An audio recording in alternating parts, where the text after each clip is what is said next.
हम मीनू झा गोर लगै छी समस्त मिथिलावासी के। एम झा जी के रचना एकटा भगवती के गीत लऽ कऽ उपस्थित छी।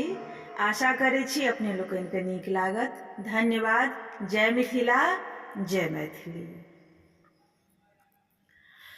भके हाथी पर सवार शेरा वाली एलखिन, भके हाथी पर सवार शेरा वाली एलखिन, भरने अन्न धन के भंडार माँ कराली एलखिन, भरने अन्न धन के भंडार माँ कराली एलखिन, भके हाथी पर सवार शेरा वाली एलखिन, भरने अन्न धन के भंडार माँ कराली एलखिन, भरने अन्न धन के भंडार माँ कराली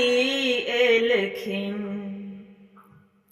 हरियर हरियर मिथिला में ललका ललका अरहुल, अहि बगिया में घूमथिन मैया छन छन बजतन नूपुर।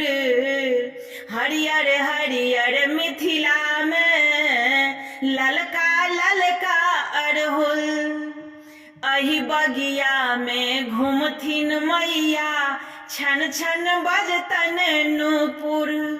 लके वर्षा बहार खुश हाली एलखिन, लके वर्षा बहार खुश हाली एलखिन, भरने अन्न धन के भंडार माँ कराले एलखिन, भरने अन्न धन के भंडार माँ कराले एलखिन, भके हाथी पर सवार शेरा वाली एलखिन, भरने अन्न धन के भंडार माँ कराले एलखिन, भरने अन्न धन के भंडार माँ कराले एलखिन।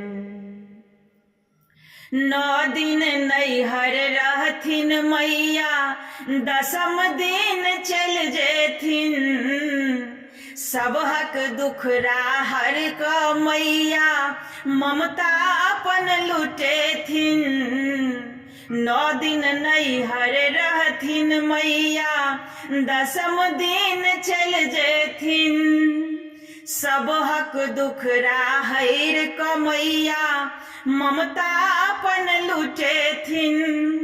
बन के लक्ष्मी शारदा भद्र काली एलखिन, बन के लक्ष्मी शारदा भद्र काली एलखिन, भरने अन्न धन के भंडार माँ कराले एलखिन, भरने अन्न धन के भंडार माँ कराली एलखिन, भके हाथी पर सवार शेरा वाली एलखिन, भरने अन्न धन के भंडार माँ कराले एलखिन, भरने अन्न धन के भंडार